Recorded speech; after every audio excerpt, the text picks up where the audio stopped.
Good afternoon, and I apologize that we're starting a little late. What a great crowd. This is great. I want to first briefly introduce our panelists. You all have bios of them in your whatever materials you've been given, but I'll just give you, just so you know who is who in case you don't.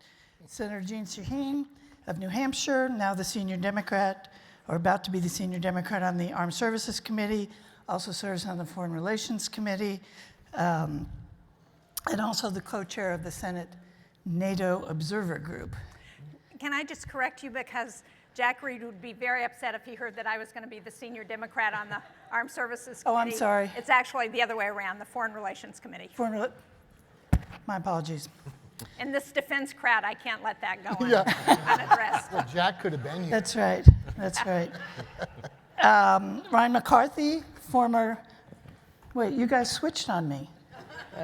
I'm going to go to Ryan McCarthy, former Army Ranger, served as Secretary of the Army, and since then in the defense industry and in the forefront of thinking about modernization.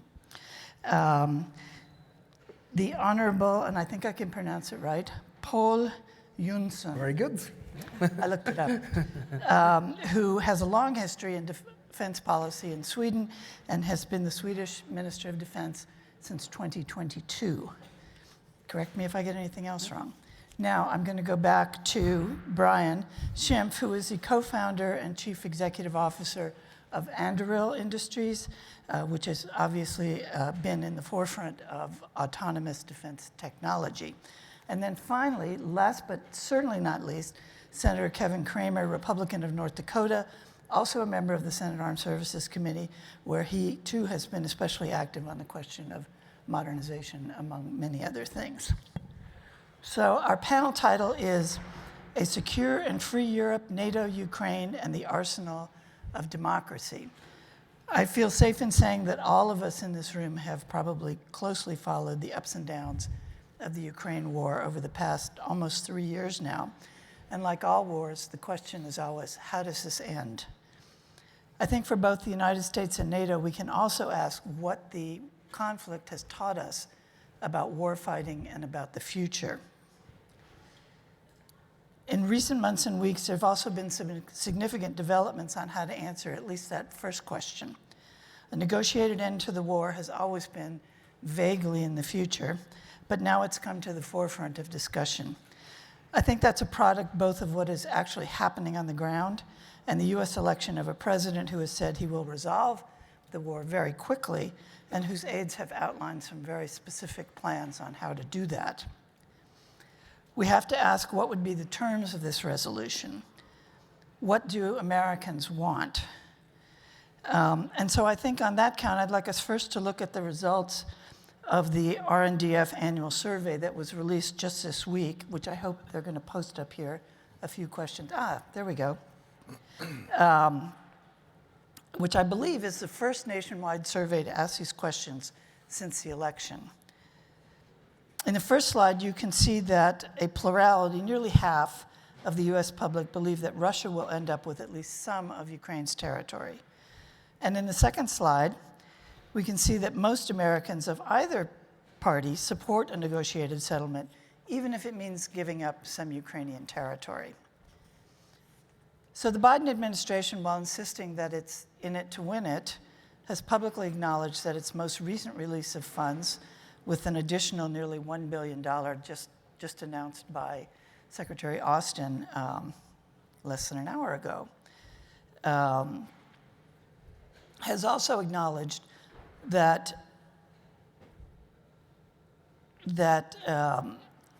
the answer may not be to drive Ukraine totally out of Ukraine, but to put President Zelensky's government in the best possible negotiating position.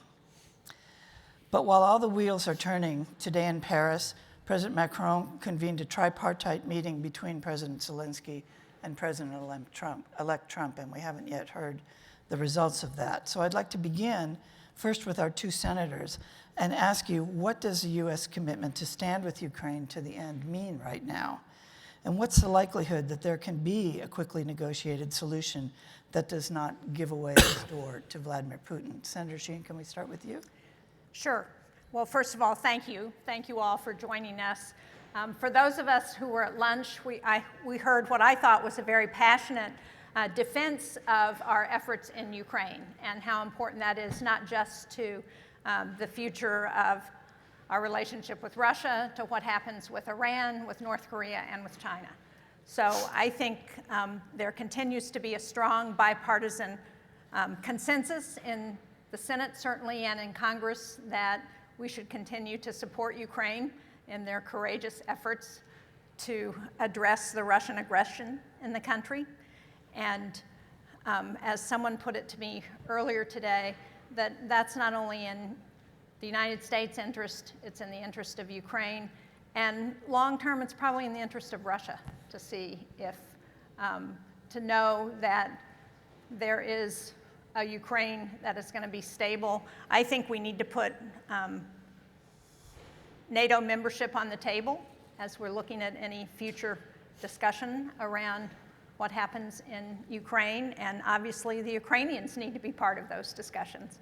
It can't just be the United States and Europe and Russia. So I think we will continue to have that kind of support, and we'll see how the new administration deals with this issue. Senator Kramer, I think it's fair to say that you're a Reagan Republican. Is that good for you? First name I ever checked on a ballot in my life, yes.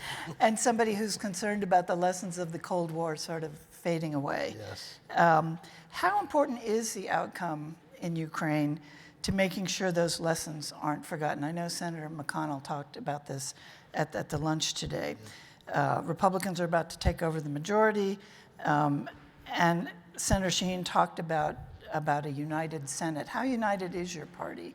And also I wanted to ask you and ask both of you about, you mentioned, Senator Shaheen, the putting NATO membership on the table. I'm not quite sure what that means. Does that mean that the commitment that NATO's already made can be pulled back, or that we have to continue to insist on it? So Senator Kramer, why don't you start on that? So on that question, Jean's statement caught my attention as well.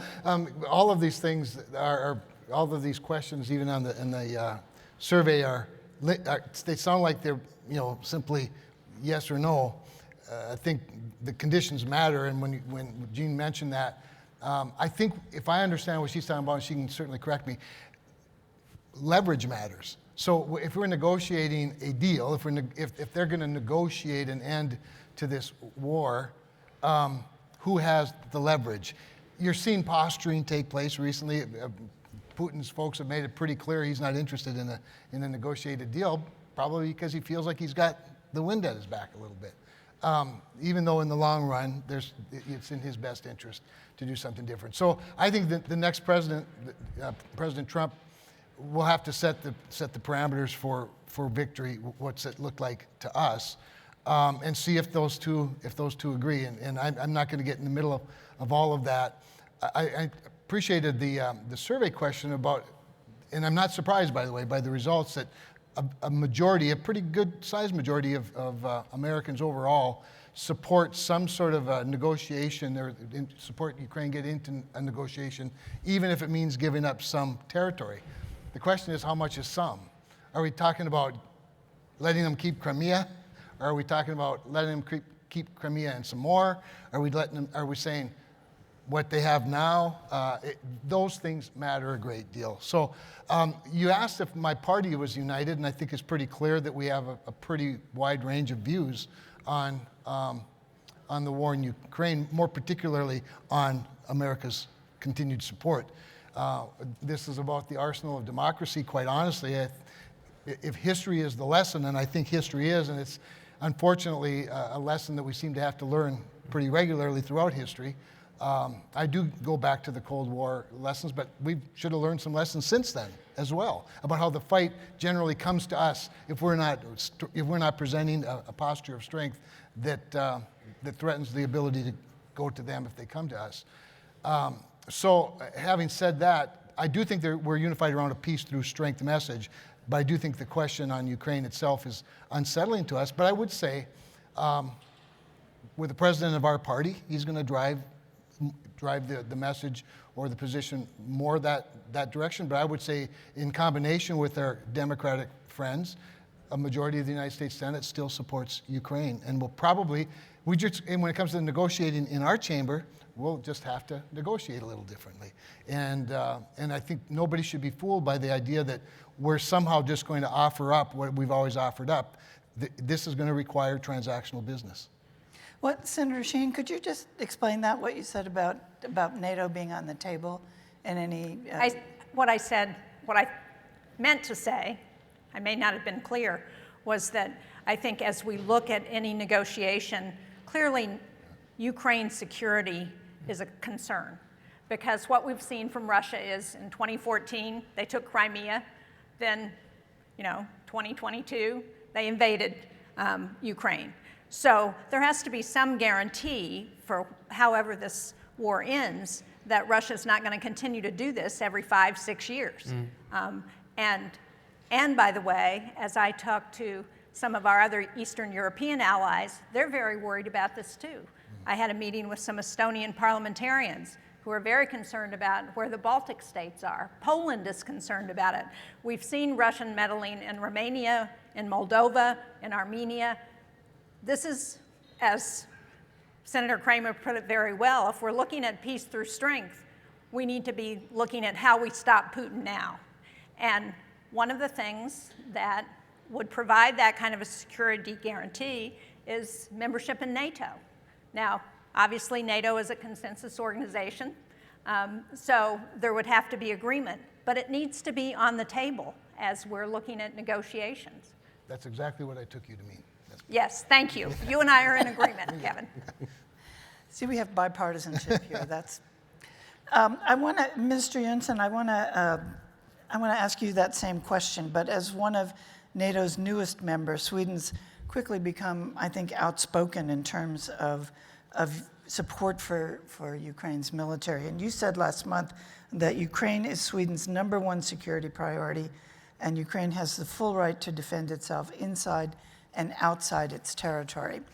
I wonder if you could talk to us about how you, on the European side of things, see the prospect of a negotiated settlement, particularly one in which Russia, in one way or another, continues to occupy part of Ukraine. What does that mean to Sweden, and what does it mean to Europe? And if there's a ceasefire, what are the next steps? And I also want to ask you that question about Ukraine in NATO, and perhaps my understanding of it isn't correct in terms of the level of commitment that's been made to Ukraine.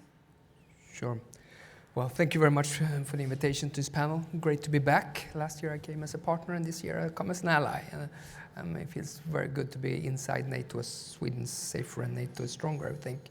Now, from our perspective, this is so closely connected to our security as well, what's happening in Ukraine. So I would say supporting Ukraine, that's both the right thing and the smart thing to do. And we see this as supporting Ukraine is an investment into our own security, and I think that Ukraine is the shield against further Russian military expansion. So we're very concerned with what is happening. I think there is a false narrative that Russia is winning this war. We're 1,000 days, well over 1,000 days into a war which Russia thought they would win in a week. Russians haven't achieved any of their main strategic objectives in this war. Yes, Russia has the initiative right now, but during 2024, they gained about 35 kilometers. And anyone who's been to Ukraine knows it's a huge country. They did this at the loss of 300,000 casualties in 1 year. Just to put things in perspective when everybody's saying that Russia is winning this war. So I think stopping supporting Ukraine now would cause a lot of problem for our security, both in terms of military strategic situation, if Russia would advance its assets and capabilities, but of course also huge reputational damage to the credibility of the West. And immediately, it would not just be Russia who would cash in on this victory, but its cronies such as Iran, North Korea, and also China, which is a decisive enabler of this. So I think continuing supporting Ukraine. Now, how is this going to end? I think the one who's going to determine this is Ukraine, because otherwise we just, forcing a bad deal on Ukraine would mean a weaken Ukraine and embolden Russia, and we would have lots of problem within 6 months. I totally agree with Senator Shaheen that NATO membership really has to be on the option. On the table, and for good historic reasons. I know also that the Ukrainians are hesitant about having bilateral security arrangements which are not real security guarantees due to the experiences from the Budapest Agreement as well. So, and of course they have the biggest land forces. They're great on the innovation. So we need them in the Euro-Atlantic family, if you ask me. But do you, as you said, Russia has not won the war, but Russia still occupies, regardless of how much or little it's gained in this particular offensive, but it still occupies about 20% at least of Ukrainian territory.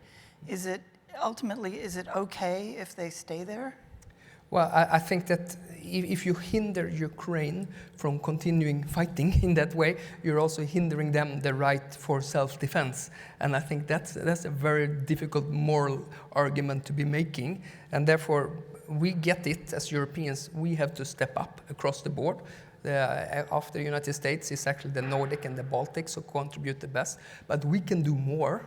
If this is a war of attrition, which it is, it's also a war of warehouses. It's a war of industrial production. And only the EU, we have about 7 times bigger economy than the Russians. So if we put our will to this, we can do more. And we understand that the United States also have facing challenges otherwise. You're a security provider also in the Indo-Pacific in a way that we aren't. So it's only natural that we also shoulder more responsibility for Ukraine in the long run. But we want you on board as long as possible, of course. And the last point, then, just in our position is that it should be international law who guides the whole thing, and that means according to international law, since Russia is the aggressor, Ukraine has the right to defend itself inside and outside of its territory. And I think it causes also a lot of military problems for Russia if Ukraine has the right to defend itself also outside of its territory. I should have said at the beginning, there is a way for people in the audience to post questions, and I'm not sure I understand quite what it is, but maybe. Use the app. Yeah, that's right, use the app. And I even see there are some questions. Yeah. I want to go to our other 2 panelists to address the questions of lessons learned about the arsenal of democracy and its future, and maybe they have different perspectives about it. I want to introduce that by reading something that Anderil's chief strategy officer said this week in testimony in the House of Representatives, the Select Committee on the Chinese Communist Party. Here's part of what he said. America's industrial base has failed to keep pace and adapt with the time. It's being left behind by evolving great power threats, technological innovations in areas such as low-cost robotics and artificial intelligence. America and our allies increasingly lack the industrial capacity to deter and, if necessary, fight and win a great power conflict. For decades, U.S. and allied military power has been defined by ever smaller numbers of exquisite, expensive platforms and weapons that are slow, difficult, and costly to manufacture. Our stockpile of critical munitions has taken years to produce and would take just as long to replace. And yet years of war games suggest that the U.S. military would run out of these weapons in less than 1 week of war with China. This is not hard to believe after Ukraine expended a decade's worth of U.S.-produced tactical weapons in just the initial months of combat with Russia. President-elect Trump has focused in the past, and surely will be in the future, on the need for Europe to spend more. And there are rumblings in Europe, not for the first time, that Europe needs to figure out how to stand on its own 2 feet. Most NATO members are now on the trajectory to 2%, but I wonder if that's the metric that we should actually be using. Secretary McCarthy, Ukraine's been kind of a stress test of our industrial base. And I think we'd all agree that the grade hasn't really been an A on either side of the Atlantic. So is more money from Europe or more money from the United States, is that the answer? The 2% metric that was established in 2014 in Lisbon is interesting, but it's not compelling. The investment strategies are what matters. Can you produce a sustainable brigade combat team and put it on the border? Germany, it's about 90 billion a year, USD. They can't produce one. Our colleague up here is going to send an infantry battalion next month to Latvia. Mechanized battalion. Mechanized battalion. Thank you. Even more firepower. Yes, sir. All right, thank you. More power. I was trying to give you a shout out and I blew. But all seriousness, that matters. Your exercises, training in those operational plans and rehearsing sends the message, we're prepared. You come across this border, we're going to give you lead. The capacity is a huge issue. The others is infrastructure. I was out in Vilnius in March, Baldwin Military Conference. 4 years ago, we put a battalion task force, U.S. military over there, 3rd Infantry Division, and they've sustained that heel to toe for the last 4 years and counting. Well, the most compelling thing I saw was the investments the Lithuanians are making to expand the size of the interstate so they can land C-130s on them. Building drop zones so you can bring airborne battalions from other countries to reinforce. Yes, they are well above the 2% metric, but it's the types of investments that matter.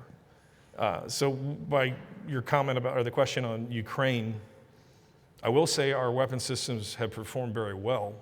I mean, they're slaughtering Russian soldiers. There's no doubt about it. The challenge is parts, sustaining those weapon systems. The others is force generation, training and creating new Ukrainian soldiers so you can have replacements, so you can expand and have a large enough force to do combined arms maneuver and try to take the land back if that's the national objective. So those are big challenges. You have companies like Anduril, I don't work for them or get paid by them, but they are looking at very innovative and creative ways to learn from this, in particular with autonomous drones. Challenges is sensor fusion, command and control to do that at scale.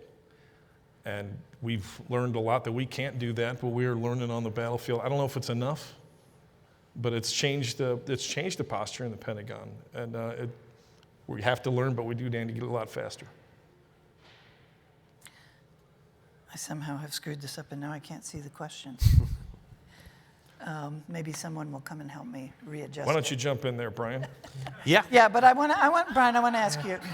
I mean, obviously, we're looking at the future, and Anduril, as I understand it, makes the case that it is possible to provide low-cost, high-volume technology to the United States and allied militaries and to increase mass by supplementing big, expensive items like the F-35 and aircraft carriers with thousands of autonomous drones, anti-drone systems, underwater drones, and other electronic and unmanned warfare systems. So I guess what your colleague was arguing before Congress was that we've seen that it's not a question of making the traditional industrial base better or the Army procurement system better, although those both need to happen, but that they're simply not capable of producing what we need on a relevant timeline. So I wonder if you could talk about that, talk about how adversaries like China perhaps are more capable of doing it, and where you see things going in the future. Look, I don't think this is like sort of a question of like competence or incompetence or something like that. I think it's fundamentally boils down to we've gotten into this world where the U.S., you look at something like an SM-6 missile or any of these things, they're incredible. They're incredibly good. Like I would take those all day long. They're phenomenal. But it is so expensive to produce. There are multi-year backlogs. And then we have underinvested in a lot of these areas for decades. You look at air and missile defense. We didn't need to invest for a very long period of time, so we didn't, and it atrophied, right? And it was very hard to ramp that back up when we needed it. And so I think there's just kind of this belief that we could get away with relatively fewer of these things, but the reality is the industrial capacity really does matter. And whereas the U.S. has struggled to ramp production on these things due to lots of systemic challenges on capacity in the supply chain, all these different regulatory things, all of that, Russia is in many ways outproducing us on a lot of different weapon systems today. Like that is a problem. Russia, right? Like does not have the economy that we have, the money that we have to be able to do this. So it is a significant empirical problem of where we're at. And you look at it vis-a-vis the Chinese capacity, we're not going to outbuild them on ships, right? Like, we're not going to do it. It's not going to work. Traditional shipbuilding, they're going to outpace us. They're going to be able to outproduce in many, many ways. But I think the U.S. has an immense amount of industrial capacity at its disposal. If anything, the defense world has gotten so segregated from the rest of the U.S. industrial capacity that we're not able to tap into it. We're not able to utilize these things. Our view in this is, we have some of the best automotive production in the world. We can produce, consumer electronics, industrial electronics like nobody else. We have some of the best, aircraft design companies in the world. We have the ability to tap into these supply chains in a very different way, but you probably can't just wish your way through it on the weapons as they were designed now, right? Like, that will require design from the beginning and looking at this with a different strategy, how I design, how I build, and how I produce, that today we don't have, right? It is not what we asked industry to do, and it didn't seem like the right strategy when we went down the path on a lot of these weapon systems. So our view of this is, look, we've got to fix shipbuilding. We've got to get these phenomenal weapons we do have, as many as we can get. But to get the mass, to get the capacity, the only affordable options look a bit different than what we've done to date. And I think on top of that, there's a lot of lessons to take away from Ukraine on different strategies that confront the realities of what does survivability mean on a modern battlefield. Can you really actually have air superiority? Can you really do these things that were the basis of our assumptions of a lot of the weapon systems we have invested in to date? So I think there are a lot of shifts that are required.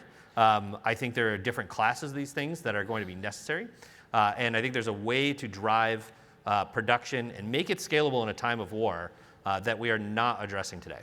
If I could just add on to that, I think one of the other experiences we've all been through is, but for industry, we wouldn't have a space program, much less a space force. And but there's a commercial application there that drove an economic model that, wow, we wake up one day and we need more space stuff, and there's space companies because they've been doing it so long. But when it comes to the alliance and to the base and to the supply chain challenges, and I would be remiss not to throw in workforce, which is part of the supply chain that we are very strained at. And I look down at my friend Kevin Rudd, and I think about an AUKUS. You guys, I think we have to change how we look at a lot of these things. First of all, if we're going to have allies, and we're going to push them to spend more on national defense, but they have to only buy our stuff, but we can't build our stuff, maybe the alliance ought to include the building of stuff like an AUKUS, and where 1 + 1 + 1 equals more than 3. I think we're not even interoperable between the various services, much less among friends. And then we have our closest friend, mine anyway, in North Dakota, Canada, who's like down there with Luxembourg. Oh, poor Canada. Yeah, poor Canada. And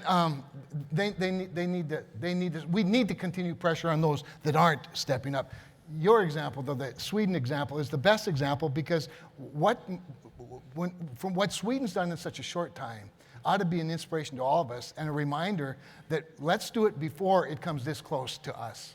And so I think the moment is right. I continue to be optimistic, but I think we have to change how we think about lots of things, not just how we build something in the United States. I want to add something to the challenge that we're facing, and that is Congress bears responsibility for this problem too, because we're not putting out appropriations bills on time in a way that gives certainty either to the Department of Defense or to the defense industrial base.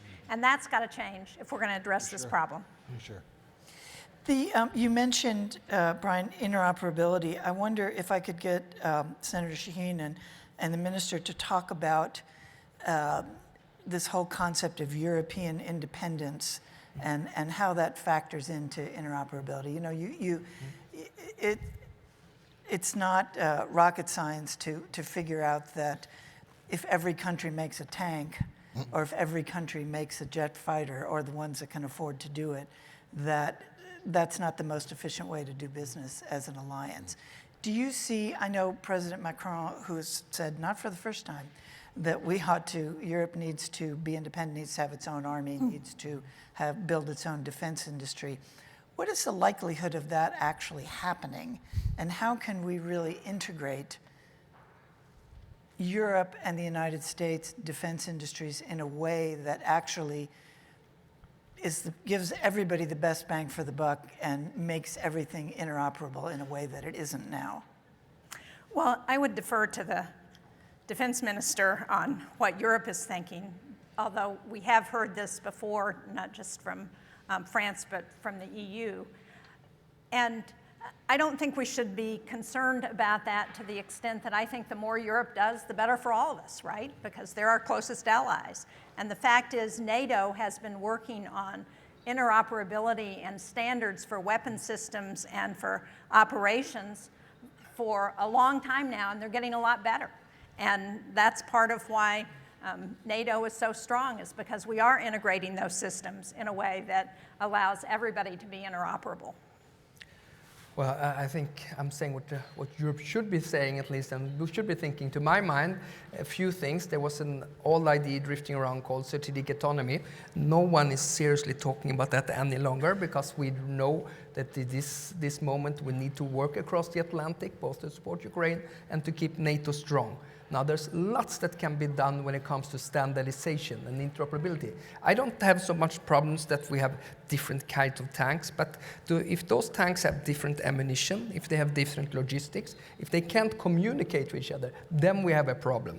So I want the element of diversity on the market, but I want interoperability and I want standardization. We have 14 different types of 155 shells in Europe, for example. That does not make sense. And I just want to reinforce what Secretary McCarthy said is so important. We talk about the 2% target. That's not nearly enough. We're at 2.2. We're going up to 2.4. That's not going to cut it either. So what we should be measuring is available and capable military power. And that demands focusing on expensive and boring things, but enablement, ammunition, logistics, maintenance. That's what we need to do on the groundwork in Europe right now, because we want to make sure that those new defense plans that General Cavoli is doing a wonderful job in presenting and transforming NATO, we want to make sure that those are executable and NATO can deter and defend every inch of the Allied territory. But it is also the way we have to approach Ukraine. It's not enough just to send a tank. You have to provide them logistics,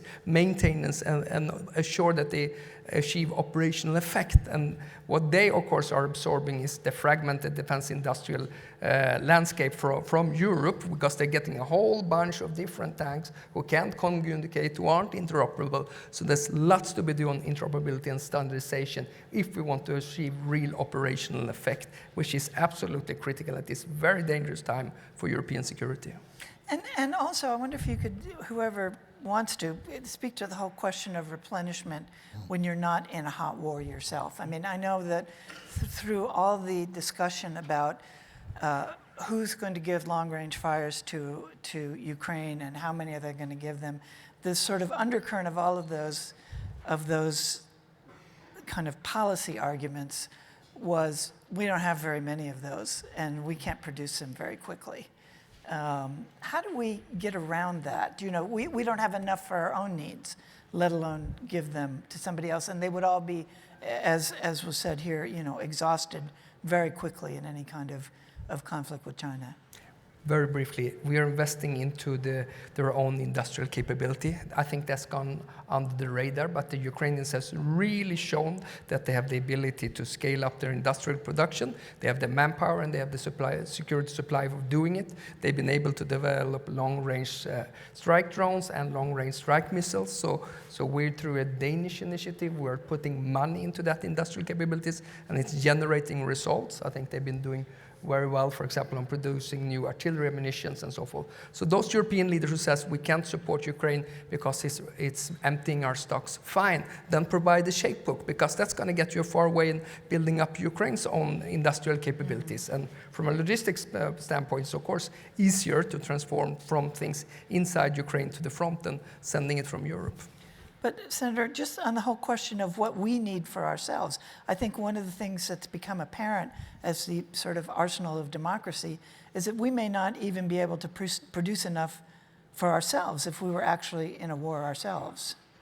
I think that's why we've seen such a focus in the last year or two on procurement and how we better address procurement within the Department of Defense, and what kind of flexibilities are we putting in, and longer-term authorizations so that we can can stockpile some of the equipment, some of the munitions that we know we're going to need. And again, I would say that as Congress, we haven't done a very good job on that. We've had a fight in Congress when it became apparent that Ukraine needed our help and we were trying to figure out how to better support them. We were looking at how do we put in place a multi-year process to get some of these things done, equipment, munitions. And we had the Appropriations Committee, and I'm a member, so I can blame myself as much as anybody, but we had the Appropriations Committee saying, wait a minute, this is a violation of what our authorities in the Senate, you can't do that, you can't have a multi-year procurement because that's going to violate the appropriations process. Well, we got to get over that. We have to identify what our priorities are and what we really have to do, and we have to get on board with how to get those done. Jean's right on point on that point. Yeah, 5-year spending and authorization without 5 years of money isn't worth very much. So I think we can do those kinds of things, and then you'll hear occasionally senators will talk about we have to force the industry to do this or force the industry to do that. Well, we don't force industry to do things in the United States. However, leverage does matter. So if we're going to allow 5 years, certainty in producing something, then in return we ought to say, we love your shareholders, but this is the other part. This is the other half of the deal. We have to. I think, Gene, you mentioned earlier the flexibility as well, right? So if during that 5 years there's a shift in demand for a similar product, we need to allow the people at the Pentagon to make that decision, report it, be communicative and transparent in it, but we just have to move at the speed of relevance, as I think Secretary Austin said earlier today. Karen, if I may, two things: that it's cost, and then it's business's ability to forecast, is that going to be there in 2 years or a year? Yep. We just don't do things well enough, efficiently. 883.5 billion, however much it is, 2/3, 70% of it is just people and O&M.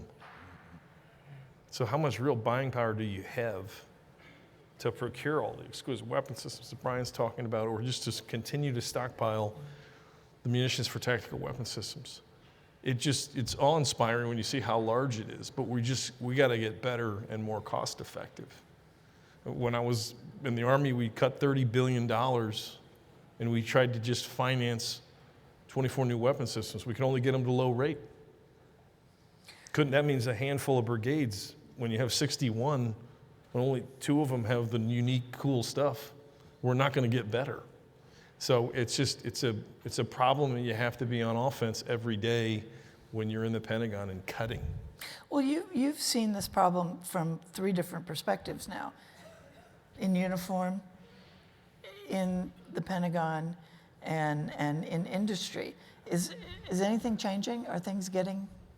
Has Ukraine really been the kind of wake-up call that people say it should have been? No, I look at, we create all these new organizations to go get closer to tech guys. It was when I came back in 2017, the Pentagon, everywhere you look, there were guys in hoodies and everybody's talking about AI. It was 10 years before that, it was cyber. We always get that new cool trend, and we're the smart people from Silicon Valley to tell us how to do this. And we don't change the way we buy things. We used the OTA authority more than the entire department combined in the Army.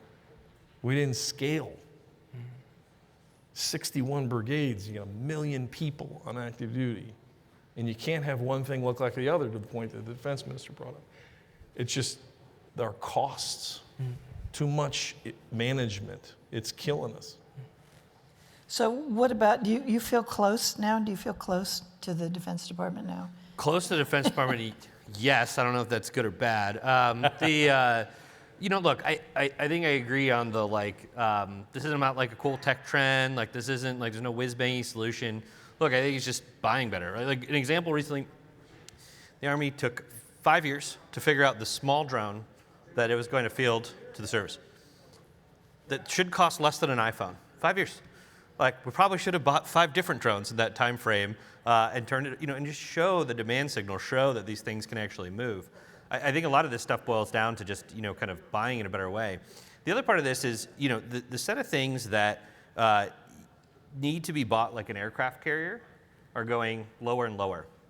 I don't think, if you go back 20 years, I'm not sure that space launch on the GSA schedule was really on anyone's bingo card, but it is now. Like, that is just easily accessible. I think a lot of these things are very different in terms of how you invest in them and how you can actually build them. And I think it can be incredibly more efficient. So I completely agree with sort of everything said here in terms of good signal and all these things. I think that's right. I just think it's, from our experience, there's so many problems that there may be a more efficient or better way to solve it or something like that. Just can't. It's no opening. Wait 10 years, then we'll reconsider whether we're looking at this thing again. That's just kind of the reality of doing business with the Defense Department, and I get it. But I have seen a lot, kind of changing for the better. There is a lot more velocity. There's a lot more willingness to actually try new things, to try different kind of approaches with this. It's a lot better. I've been working on this for like 17 years now. It's a lot better than it was. I'm quite optimistic as well. But it is still really hard, and I think the key thing is just being a better buyer on this stuff. Like, that's the number one thing. Just buy stuff in a predictable way. You'll get a lot of good outcomes from industry. Drones is going to be a huge cultural problem, though. How so? Because you're taking all the humans out of it. Telling kids at the Air Force Academy, you're not going to get to fly a plane, you're going to fly a drone. Now, they might be better, that generation will be better. But 14 years ago when I was working for Robert Gates, it was, to quote him, pulling teeth to get the Air Force to fly more Predator drones.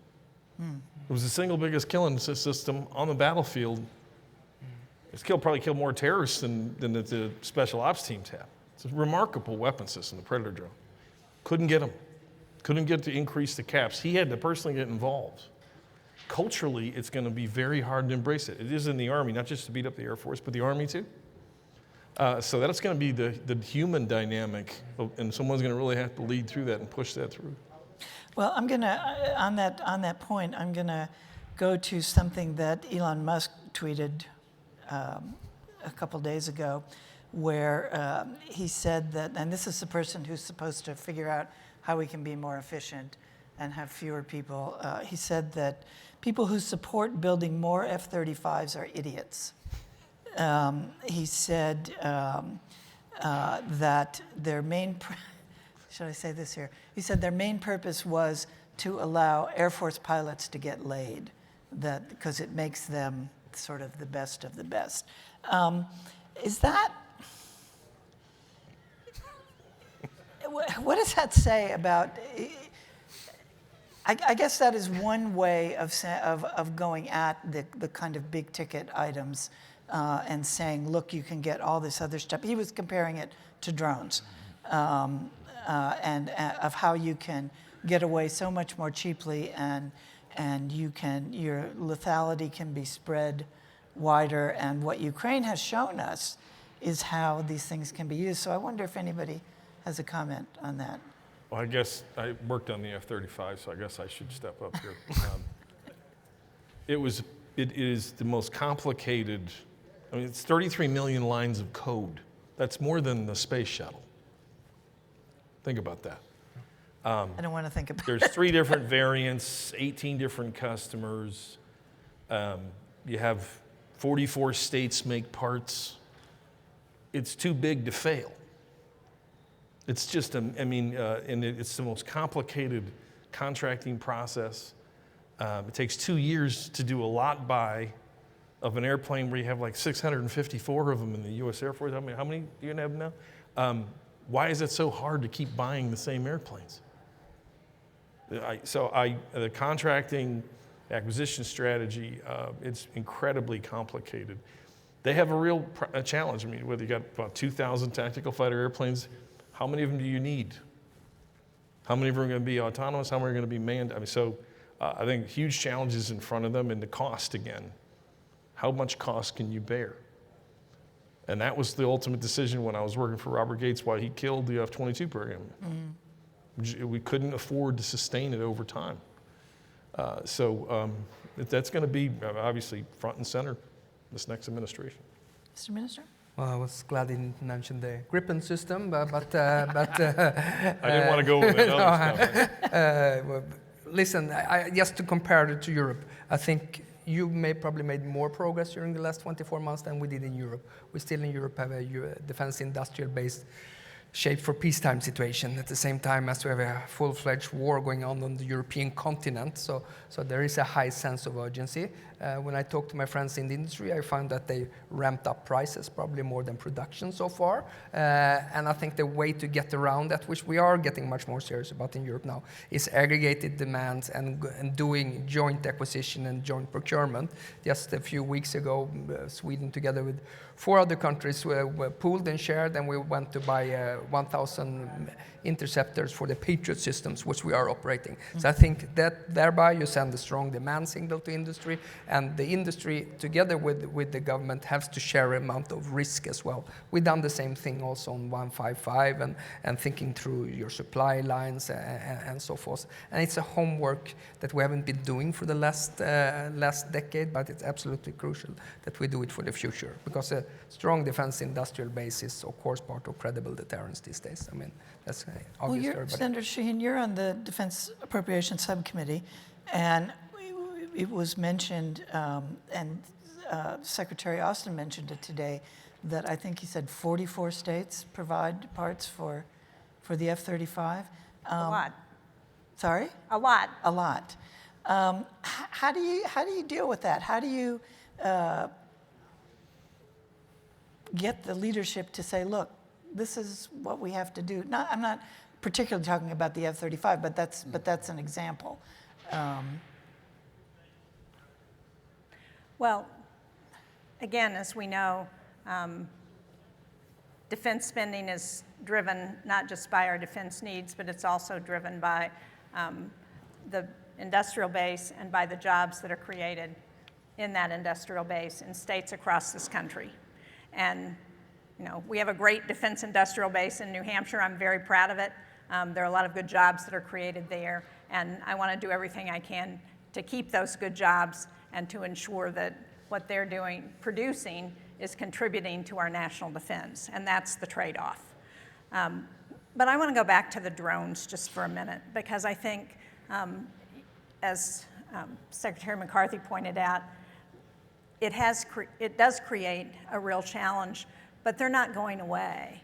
And the threat that drones pose, not just on the battlefield, but here at home, is very real. And one of the things we've got to do is figure out how to defend against those drones, the swarms of drones that we're seeing places. And so we can't just say we're not going to produce, we're not going to defend against those drones. We've got to do that, and we need the help from the private sector, as Brian knows, in order to make that work. And one of the lessons that we should be taking to heart is what Ukraine has done, because Ukraine has been very creative and very successful in drone warfare. I mean, I don't know my history as well as lots of people in this room, but I can't think of any other country that doesn't have a navy that's destroyed their opponent's navy without a single ship, and the Ukrainians have done that with the Russian Navy in the Black Sea. So I think this is an area where we've really got to figure it out, and there are a lot of lessons that we're learning from this war in Ukraine. We've pretty much run out of time. I just want to close with one question. President-elect Trump posted this morning on Syria and said that Russia's apparent weakness there was because of their great losses in Ukraine. And I wonder what you think, just briefly, anyone who wants to opine on this, whether that changes anything at all on what we can expect from negotiations with Russia over Ukraine. Well, I've often said that Donald Trump's a master at branding, but he's even better at positioning. And I think he doesn't accidentally say these things. I hadn't heard this, so this I'm kind of pleased, to be honest. I think that those simple words send a fairly significant message. It was a much longer message that kind of jumped on Obama and said a lot of other things, but that was the basis of it. You put it very well. Anyone else? Thank you all so much. I'm sorry we did have a couple of questions from the audience. You guys are much more technically proficient than I, but I apologize that we didn't get to them. But thank you all so much, and thank you to our panelists. Thank you all.